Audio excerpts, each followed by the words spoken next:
Let's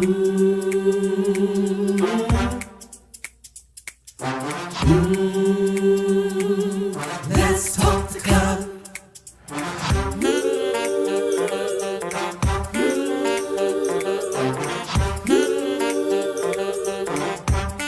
One more thing, like, subscribe, and share. Come on, let's talk the cup. Woo!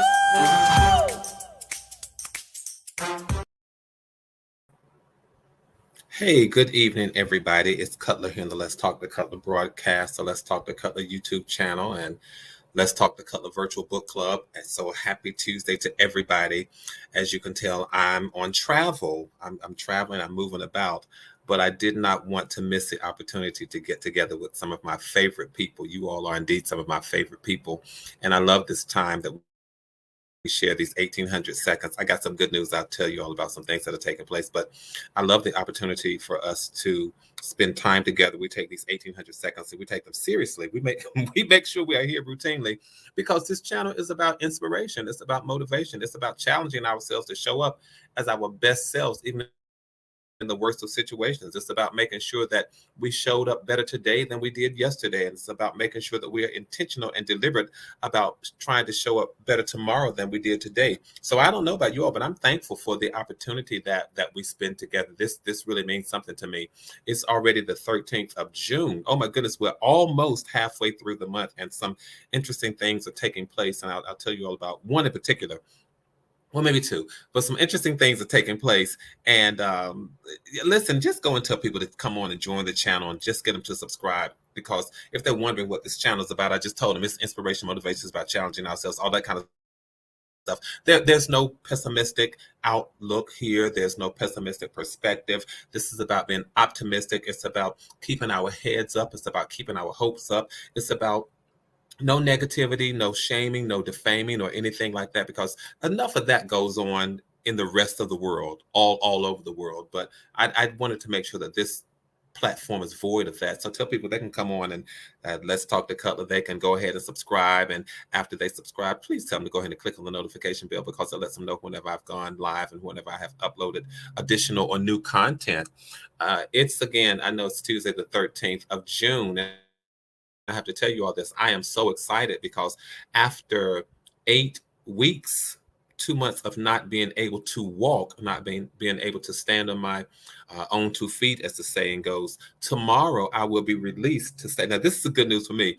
I will be released to stand on both feet again, and I am so excited about that. It takes away some of the confinement. It takes away some of the limitations. It takes away some of the restricted mobility. So I'm excited about that. It doesn't mean that I'm out of the clear just yet in terms of the healing process, but at least I can put the crutches down and I can get off the boot, and I can put the crutches down and I can get off the scooter.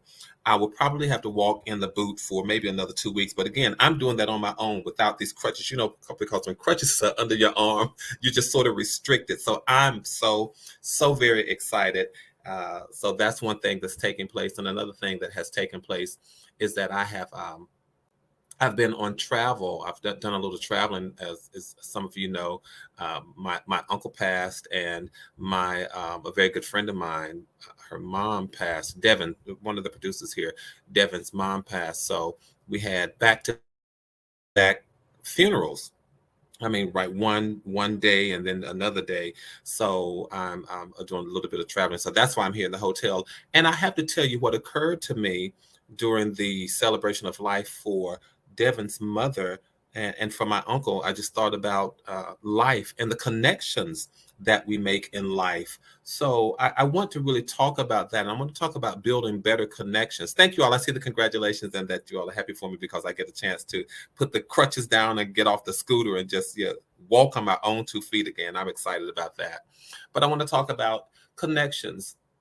I realized sitting in 2 funerals over the past few days was that life's connections really matter. How we handle life's connections, you all, really matter, and how good of a steward we are over the people who come into our lives, that really matters, and the honor that is given to us to go into the lives of other people, that really matters. And I think that's something that we should handle delicately. And I think we should pay a little more attention to how we accept the invitation to go into the lives of other people when they give us the invitation. I think we should also be very considerate, uh, thoughtful of the invitation that we extend to others. Thank you all again for the congratulatory messages about my being able to walk again. So I want to talk about building better connections and connections in life, because again, you know, when you sit in memorial services and funerals, you really think about that. You think about the impact that you have on people and the impact that people have on you. So that is the impetus for this evening's conversation. And again, it will be an upbeat one. It will be hopefully motivational and inspirational, but also challenging to some degree. I hope we find a challenge in the conversation, because it is the challenge that makes us better. We are better because of the challenges that people issue to us. We are better because of the challenges that life sometimes present to us. Don't always despise the challenges. I might need to say that again for you all and for myself. Don't always despise the challenges that life presents. Life will present challenges. So don't find yourself despising them all. Please, whatever you do, don't find yourself despising them all. And you have to consider when you're trying to make life, when you're trying to make connections in life. I read something today that says you've got to be at peace with the fact that you're not for everybody. And not only that, be at peace with the fact that everybody is not for you. I'm already talking about building life connections. And so that was a nugget for us. You've got to be at peace that you're not for everybody. And equally, you must be at peace with the fact that everybody is not for you. Have you ever tried to extend yourself and you want people to come into your life and you hope that they will come into your life and you're doing all that you can to pull them into your life, but for some reason they don't make their way there and life is saying, you're saying, yes, I want this person in my life, and life is saying, nope. No, no, no. And we don't always listen to life when life is telling us no, no. And it doesn't mean that that's a bad person. But as I've often said here, it could simply mean that that person's brick doesn't fit the foundation of the house that you're trying to build.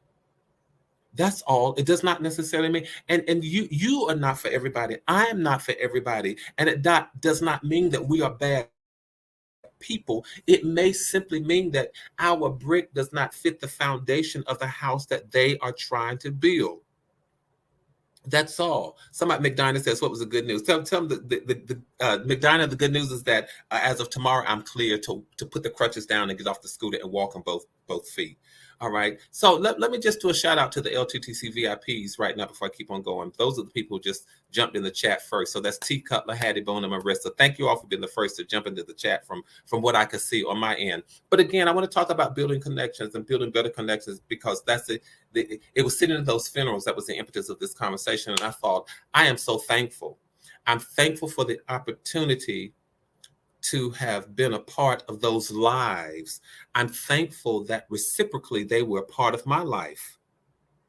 I was in their life and they were in my life, and I'm so thankful for that. My life was made better because of them.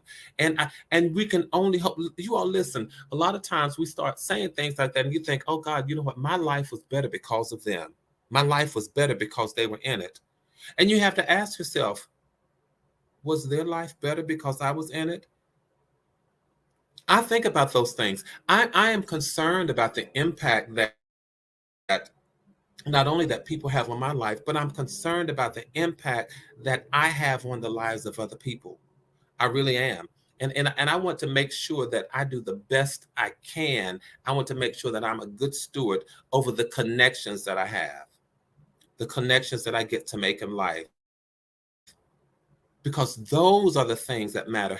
How you connect with people, how you influence them and how they influence you, how you affect them and how they affect you, how you have an impact on them and they have an impact on you. Those are the things that are important. It is life's biggest lessons and opportunities and gifts are sometimes found in your connections with other people. How many of y'all know I'm telling the truth? Some of the greatest lessons and opportunities and gifts that we get in life are based on the connections that we have with other people. It's easy sometimes to think that we have it all together. When we're just flying solo and doing life on our own, it's easy for us to think that, you know what, I've got it all together. I'm managing this all by myself. But the interesting thing about connections is that they take work, but they are so rewarding. It is through your connections with other people, y'all, that you find your greatest rewards. That's been my experience. I'm not just talking to myself and about myself. You all tell me if what I'm saying resonates with you. Through my connections with other people, that's when I have found my greatest rewards in life. And it doesn't matter. Those people could have just been in my immediate family. It could have been my friends. It could have been my coworkers. It could have been my students. It could have been professors. It could have been mentors along my journey. But I'm telling you all this. It has been my relationship with people that have been the most rewarding part of my life. So that's why I'm talking about building better connections, building life connections.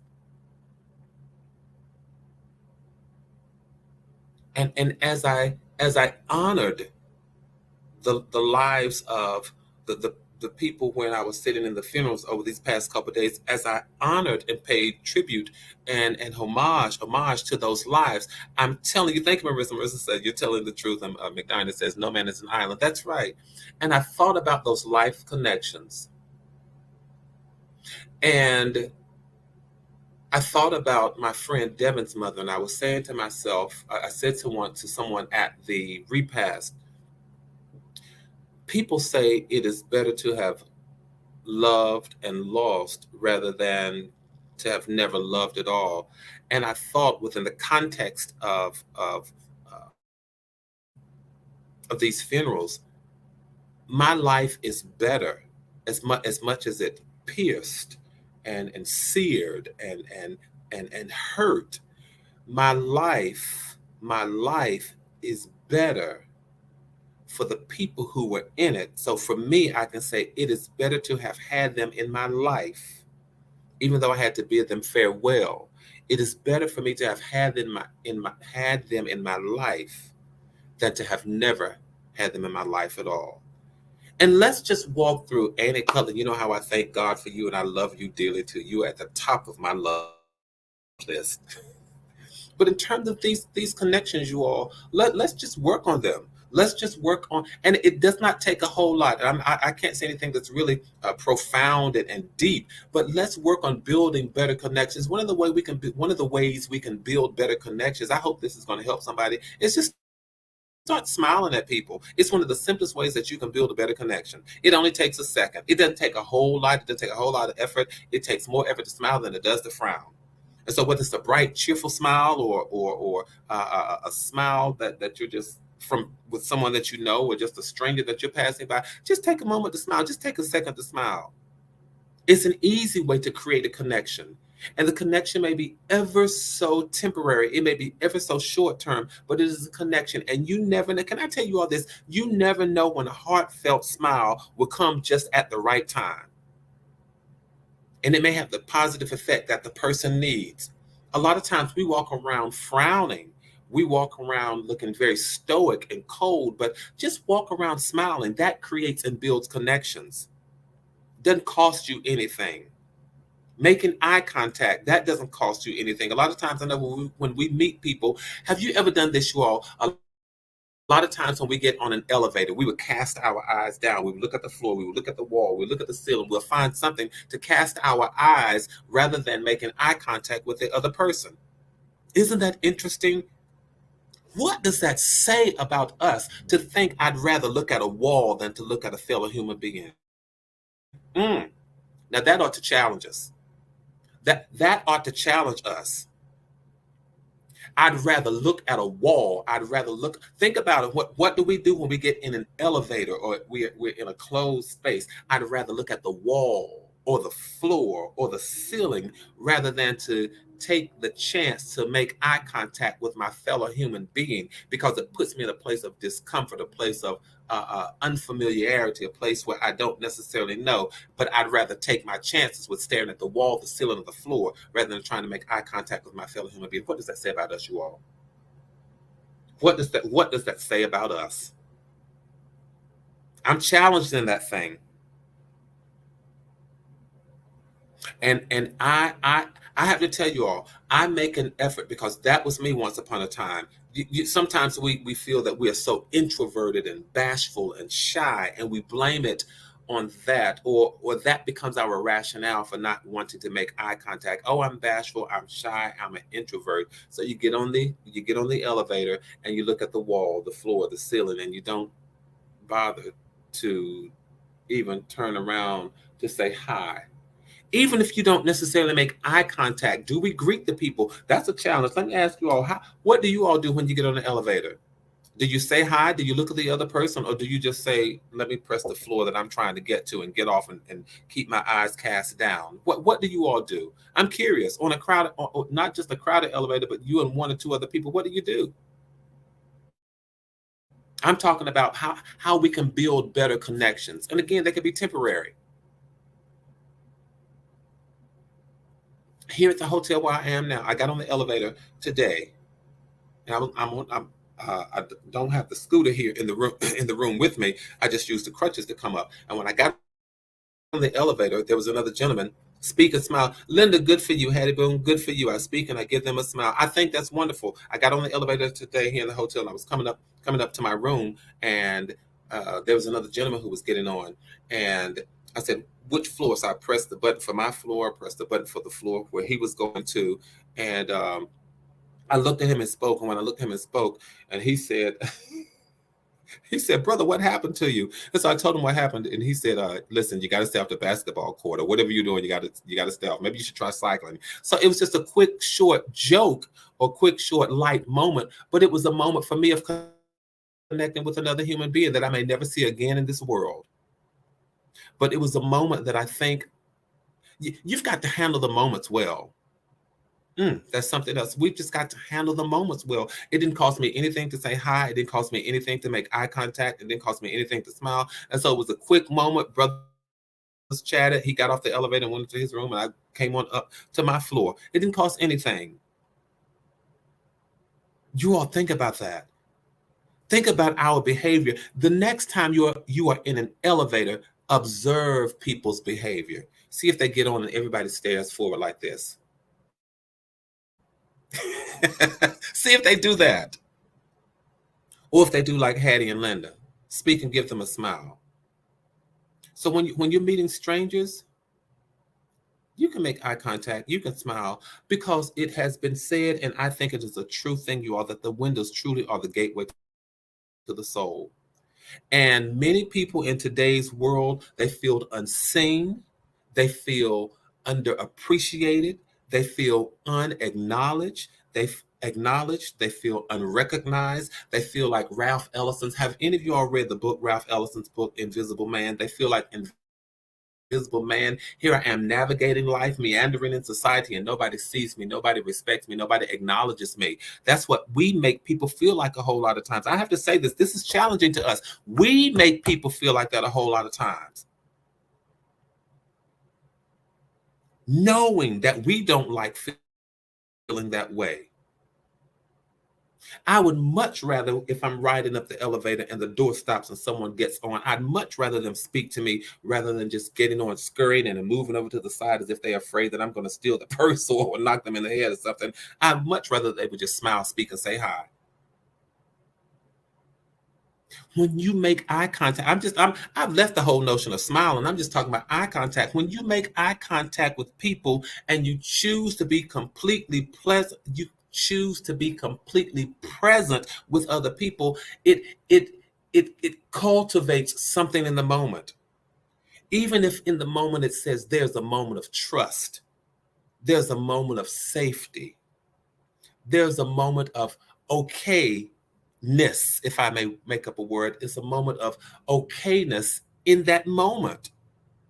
That's just two things that we can do to build better connections. And I'm not even talking about lifelong connections. I'm just talking about temporary, possible short-term connections with people. Learn how to smile, learn how to make eye contact. Let's teach people that. Let's teach our young folk that. Let's teach our young people and other people not to be so preoccupied with technology to the point that they walk around with their head hanging down and somebody could walk right in their face, and then if they punch him in the face, you say, "Well, who punched you?" "Oh, I don't know what he looked like. I don't know what she looked like." "Well, why don't you know?" "Because my head was down." Come on, we have to teach this next generation.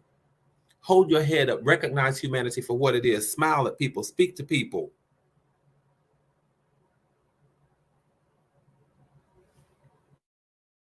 And he says, "I think I'm the loudest one on the elevator." Yeah, it does no harm. It does no harm to smile to people and speak to people. Years ago, here I go, just being transparent, telling you all these stories like I do because this is what we do.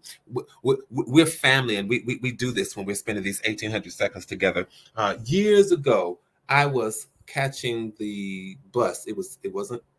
It had to be Trailways because I don't think I've ever been on Greyhound, but I caught the bus,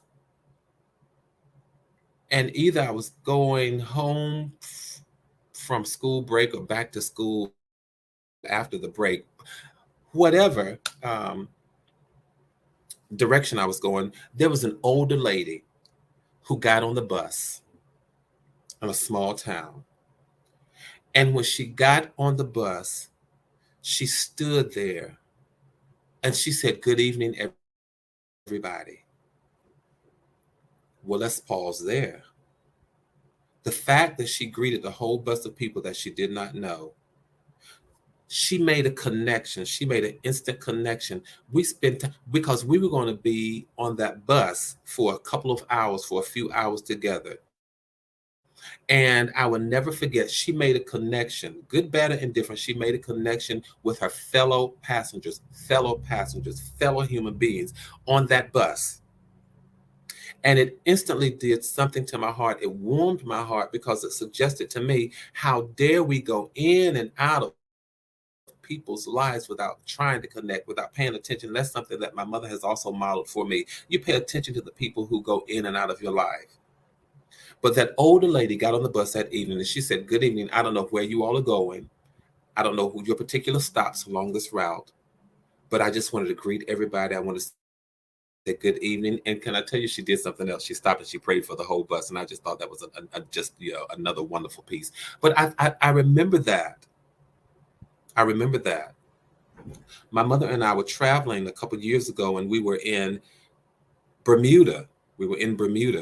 And young people, some of the most polite young people that I have ever seen anywhere in the world.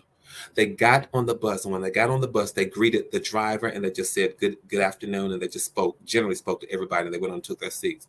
And when they got off the bus, they went through the front door, not through the back side door, but they went through, I'm talking about the city buses, and they went back through the front door and they thanked the driver. I wanted to transport them here and get them all to teach a master class at recognizing your fellow human being. These are young school age children. I wanted to just be able to transport a whole bunch of them here to our country and get them to teach a master class to their peers and to older people and everybody in the art of kindness, courtesy, and respect. So that's building connections, you all. That's building connections. And another way that we build connections nowadays, I mean, you have to do this. We don't like this next thing that I'm going to talk about, but you all tell people, excuse me, you tell people who are trying to make connections in life. You want a better life. You want more rewards out of life. Connect with people. That's where your rewards come from. You want favor. Favor, yes, favor comes from on high, but it comes from on high a lot of times through our fellow human beings. Much of the favor that has been bestowed upon me, much of the favor that has been bestowed upon me has happened by way of fellow human beings, being the conduits, if you will, of that favor. How else, Cutler, do we build better connections? Learn how to schedule quality time with people. Now, I know in 2023, there is a huge emphasis on running around, getting things done, no time to connect. My life, my busyness, my agenda, things that I have to do. I don't have time to connect with other people. But what about just taking a look at your schedule for just a moment? Can you do lunch with a friend? Can you spend quality time with someone that you love and respect? Even if it's at a distance, can you spend quality time on the phone? You might be surprised, you all, at how making time to connect with other people will shift your quality of relationships. I'm talking about how to build better connections here, building life's connections. And you might also not only will you be surprised at how making time to connect will shift your quality of relationships, but you may also feel the shift in how you relate with other people generally as a result of carving out time to be with them. And sometimes carving out time to be with yourself. Because if you can carve out time to be with yourself, then you make a better you. I hope that made sense. So learn how to schedule quality time with people. None of this is rocket science. None of this is so profound to the point and so prolific to the point that we don't understand. We all understand what it is to smile. We all understand what it is to make eye contact. We all understand what it is to carve out quality time. And a lot of times people say, oh, I was busy doing this and I was busy doing that. But can I tell you one of the things that I truly believe with my whole heart, mind, body, and soul is that we make time. We make time for the things that are important to us. So when I've said to people, can we do such and such and such? Let's get together and do this. Let's get together and do that. And when I've been put off enough or a significant number of times, I say to myself, oh, okay. Don't worry, you're not a priority. And I have to say to myself, self, it is okay. You are not a priority to everybody, and everybody doesn't have to be a priority to you. That's when you go back to what I said earlier. You've got to be at peace with the fact that you're not for everybody. Everybody is not going to make you a priority, and you certainly don't have to make everybody a priority. McDonald says, I don't like eating out, but I make time to have a small meal with others. I think that's wonderful because I dare say that what's important to you then is not necessarily your comfort with eating out, but the importance of those particular people. A lot of times it is a matter of which is more important and how do I weigh this? Now, I don't necessarily like eating out, but I do like spending time with the people who are important to me. So perhaps I can compromise on one of the things that I don't necessarily like to do or enjoy to do. And I can make a sacrifice and compromise and hang out with them because it is important for me to hang out with them. It is about compromise a lot of times. So schedule time, smile, spend quality times with people. We've got to get this thing right. And why, Cutler, are you up here saying that? Because we only have one life to live. We only have one time to get it right. And when we slip over into that eternal sleep, there are no retakes. There are no do-overs. So let's be impressionable. Let's be impressionable and impressive.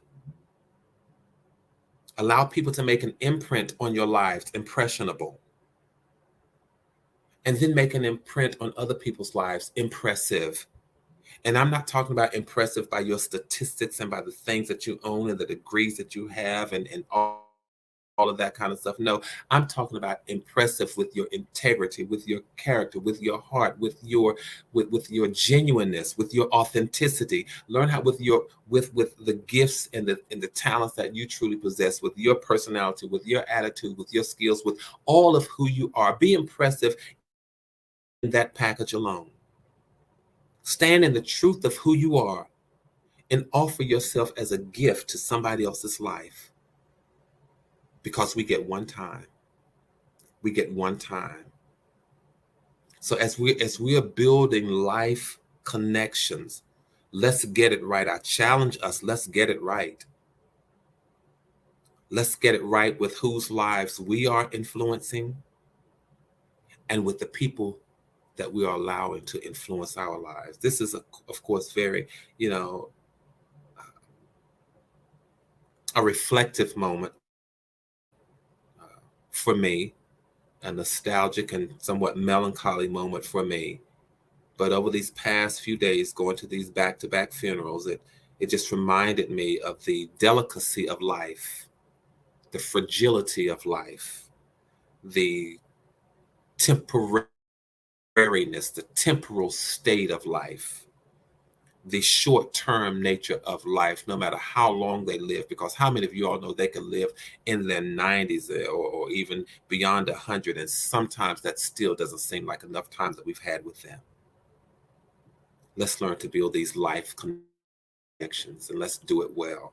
So I challenge us all. I challenge not you all, but I challenge us all to smile more, to do better with making eye contact, to do better with scheduling quality time. I think I may just pick this up the next time we're here and keep on talking about this, and just make sure that we are building better connections. I want to matter to people because people matter to me. I want to matter to people the same way that they matter to me. Can I say thank you all for spending this time together and allowing us to revisit this whole notion of strengthening the connections that we have, building newer ones, because as we challenging us to build newer ones, because as we build newer life connections, I believe that we are building an opportunity or a bridge for greater rewards to travel into our lives. I think, again, I'll pick this up and just chit chat about it the next time we're together. Thank you all for allowing me to come into your homes or wherever you've allowed me to come, whether it's your living room, your dining room, bedroom, kitchen, wherever it is. Thank you all for this time. I'll see you all the next time I see you. But until then, let's keep doing what we do, you all. Let's keep building community and maintaining connectivity, keeping your heads up and your hopes up. Stay safe, stay sane, and know that from my heart to yours, there is and always will be so much love. Listen, I'll see you all the next time I see you. But until then, tell somebody else. Come on, let's talk to Cutler. Good night, everybody.